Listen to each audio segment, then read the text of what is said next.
प्रभु यीशु ख्रीष्टଙ୍କ ମଧୁର ନାମରେ ଆପଣମାନଙ୍କୁ ସମସ୍ତଙ୍କୁ ଖ୍ରୀଷ୍ଟ ପ୍ରେମର ନମସ୍କାର।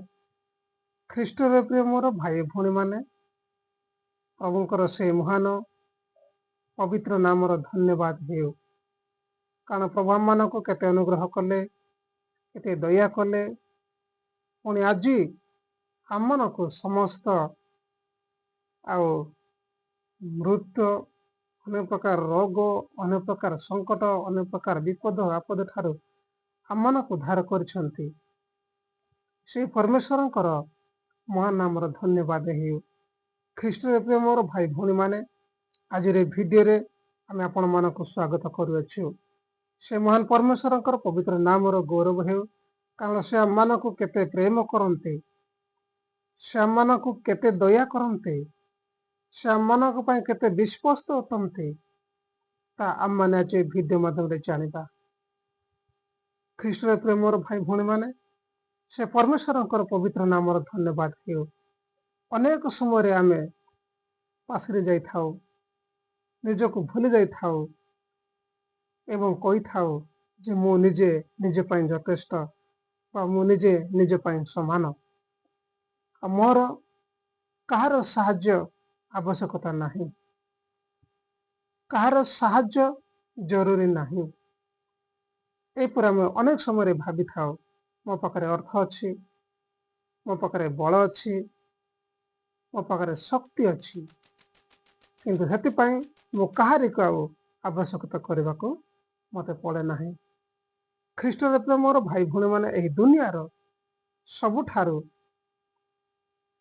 ଆପଣଙ୍କର ପ୍ରିୟ ପରିଜନମାନେ, ଆପଣଙ୍କର ପ୍ରିୟ ସାଙ୍ଗସାଥୀମାନେ, ଆପଣଙ୍କର ପ୍ରିୟ ବନ୍ଧୁ ଏବଂ ବର୍ଗ, ଆପଣଙ୍କର ସମାଜ ଆପଣଙ୍କୁ ଭୁଲିପାରେ, ଆପଣଙ୍କୁ ଧୋକା ଦେଇପାରେ,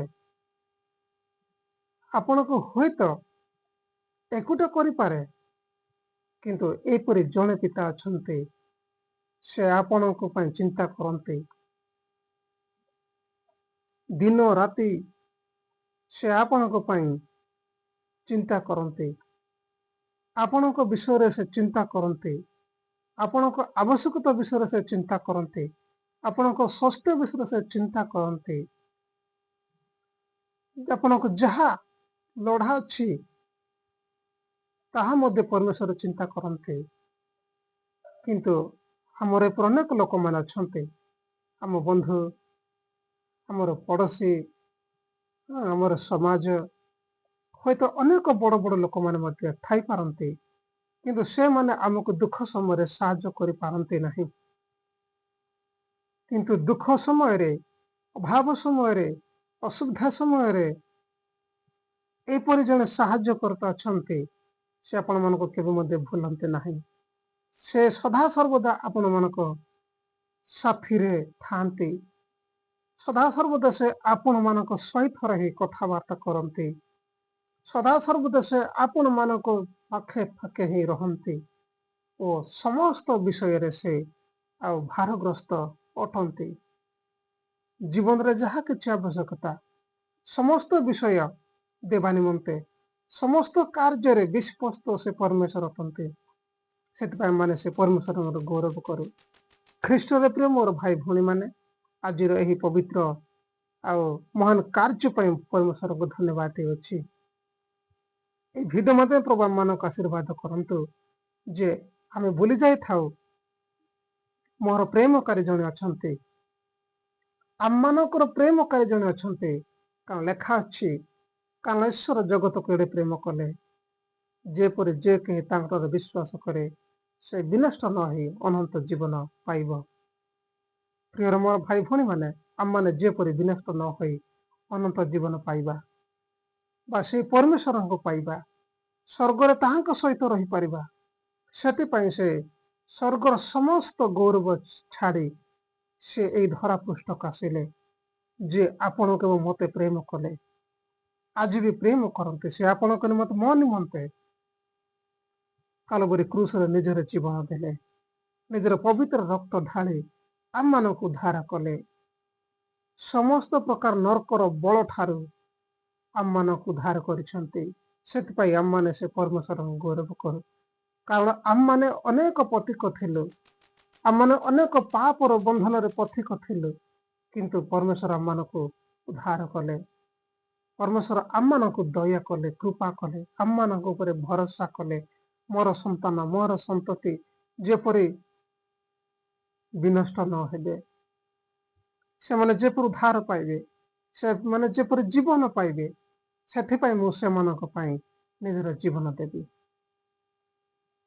ଖ୍ରୀଷ୍ଟରେ ପ୍ରିୟ ପ୍ରଭୁଙ୍କର ଲୋକମାନେ, ଯଦି ପରମେଶ୍ୱର ଆମ ନିମନ୍ତେ ଜୀବନ ଦେଇନଥାନ୍ତା, ତେବେ ଆମମାନଙ୍କୁ ମୃତ୍ୟୁ ଭୋଗ କରିବାକୁ ପଡ଼ିଥାନ୍ତା। କିନ୍ତୁ ପରମେଶ୍ୱର ଆମମାନଙ୍କ ନିମନ୍ତେ ନିଜର ଜୀବନ ଦେଇ ଆଜି ଆମମାନଙ୍କୁ ବଞ୍ଚେଇଛନ୍ତି। ଲେଖା ଅଛି ପ୍ରଥମ ପିତର 5:7 ଏବଂ 8 ଆମମାନେ ପାଠ କରିବା। ଶୈତାନ ସିଂହ ପ୍ରାୟ ଗର୍ଜନ କରୁଅଛି, କାହାକୁ ପାଇବ ତାକୁ ଗ୍ରାସିବ। ପ୍ରିୟମାନେ, ଶୈତାନ ବନ୍ଧନ ଠାରୁ ପରମେଶ୍ୱର ଆମମାନଙ୍କୁ ଉଦ୍ଧାର କରିଛନ୍ତି। ମୃତ୍ୟୁରୁ ବନ୍ଧନ ଠାରୁ ଆମମାନଙ୍କୁ ପରମେଶ୍ୱର ଉଦ୍ଧାର କରିଛନ୍ତି। ପରିତ୍ରାଣ ଦେବା ପରମେଶ୍ୱର ଆମମାନଙ୍କୁ ଅନୁଗ୍ରହ କରିଛନ୍ତି। ସେଥିପାଇଁ ସେ ଆମମାନଙ୍କୁ ପ୍ରେମ କଲେ। ଆପଣମାନଙ୍କୁ ହୁଏତ ଆପଣଙ୍କ ସାଙ୍ଗସାଥି, ଆପଣଙ୍କ ବନ୍ଧୁବର୍ଗ, ଆପଣଙ୍କ ସାହି ପଡ଼ିଶା, ଆପଣଙ୍କ ପରିବାର ପ୍ରିୟଜନ ମଧ୍ୟ ଭୁଲି ପାରନ୍ତି, କିନ୍ତୁ ପରମେଶ୍ୱର କେବେ ମଧ୍ୟ ଆପଣଙ୍କୁ ଭୁଲନ୍ତି ନାହିଁ। ପରମେଶ୍ୱର ଆପଣଙ୍କୁ କେବେ ମଧ୍ୟ ଭୁଲନ୍ତି ନାହିଁ। ସେ ଆପଣଙ୍କ ସହିତ ଥାନ୍ତି ଏବଂ ଆପଣଙ୍କୁ ସେ ପ୍ରେମ କରନ୍ତି। ଆପଣଙ୍କର ଅଭାବ, ଆପଣଙ୍କର ଚିନ୍ତା, ଆପଣଙ୍କର ଯାହା ଆବଶ୍ୟକତା, ତାହା ପରମେଶ୍ୱର ଚିନ୍ତା କରନ୍ତି। ଯାହା ତମେ ଚିନ୍ତା ନ କରିଥାଅ, କହିବା ପୂର୍ବରୁ, ମାଗିବା ପୂର୍ବରୁ, ଭାବିବା ପୂର୍ବରୁ ସେ ଆପଣମାନଙ୍କର ସମସ୍ତ ବିଷୟ ଜାଣନ୍ତି ଏବଂ ସେ ସମସ୍ତ ବିଷୟ ସେ ପ୍ରେମରେ ଆମମାନଙ୍କ ମଧ୍ୟରେ ସାଧିତ କରନ୍ତି। ସେ ପରମେଶ୍ୱର ପ୍ରଭୁ ଯୀଶୁ ଖ୍ରୀଷ୍ଟଙ୍କର ଗୌରବ ହେଉ, କାରଣ ସେ ଏକମାତ୍ର ପଥ, ସତ୍ୟ, ଜୀବନ। ସେ ହିଁ ଆମମାନଙ୍କୁ ପରିତ୍ରାଣ ଦେଇପାରିବ। ସେଥିପାଇଁ ଆମମାନେ ସେ ପରମେଶ୍ୱରଙ୍କ ଧନ୍ୟବାଦ କରୁ। ଏ ଭିଡ଼ିଓ ମାଧ୍ୟମରେ ପ୍ରଭୁ ଆମ ପ୍ରତ୍ୟେକଙ୍କୁ ଆଶୀର୍ବାଦ କରନ୍ତୁ।